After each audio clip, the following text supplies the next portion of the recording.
शरद पवार आणि अजित पवार आज पुन्हा बैठकीनिमित्त एकत्र येणार। शिवाजीनगरमध्ये साखर संकुलात वसंतदादा इन्स्टिट्यूटच्या एआय संदर्भात बैठक। नागालँडमध्ये अजित पवारांच्या राष्ट्रवादीला धक्का। अजित पवारांची साथ सोडत 7 आमदार सत्ताधारी नॅशनल डेमोक्रेटिक प्रोग्रेसिव्ह पार्टीमध्ये।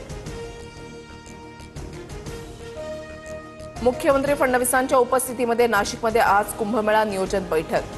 13 आखाड्यांचे प्रमुख साधू महंत थेट मुख्यमंत्र्यांशी संवाद साधणार। अमृत स्नानाच्या तारखा जाहीर करणार।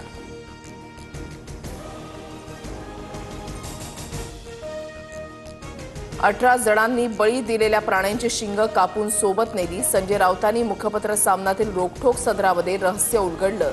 शंखनाद तेरेड्याची शिंग या मथळ्याखाली रोखठोक प्रकाशित। छत्रपती संभाजीनगरमध्ये विवाहितेला दोरीनं बांधून चटके। माहेरून पैसे आण म्हणत विवाहितेचा छळ। पती आणि नणंदेसह तिघांविरुद्ध गुन्हा दाखल। पुण्यामध्ये एमपीएससीच्या 12 विद्यार्थ्यांना मद्यधुंद टॅक्सी चालकानं उडवलं। सदाशिव पेठेमधल्या भावे हायस्कूलजवळ मोठी दुर्घटना। जखमींवर संचेती आणि मोडक रुग्णालयामध्ये उपचार सुरू। पुणे अपघातामध्ये जखमी झालेल्या 7 एमपीएससी विद्यार्थ्यांची आज परीक्षा। विद्यार्थी परीक्षेला मोकळ्याची शक्यता। देशातील कोरोना रुग्णांची संख्या 3000वर। 24 तासामध्ये 4 जणांचा मृत्यू। केरळमध्ये सर्वाधिक 1336 सक्रिय कोरोना रुग्ण। सीएनजीच्या किमतीमध्ये आजपासून वाढ। मुंबई, ठाणे आणि एमएमआर भागामध्ये सीएनजी 80 रुपये प्रति किलो मिळणार। जळगाव जिल्ह्यामध्ये पाणी टंचाई। मे महिन्याच्या शेवटच्या आठवड्यामध्ये पाणी टंचाईच्या झळा। 16 गावांमध्ये 20 टँकरद्वारे पाणी पुरवठा।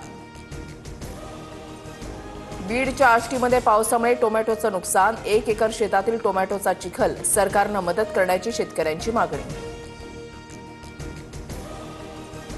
आजपासून पीएमपीएमएल बस सेवेची भाडेवाढ लागू। 1 ते 5 किलोमीटरसाठी आता 10 रुपये मोजावे लागणार। मासिक पास 900 ऐवजी 1500 रुपयांना मिळणार।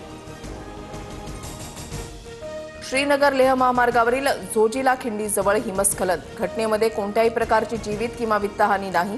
प्रशासनाकडून बर्फ हटवण्याचं काम युद्धपातळीवर।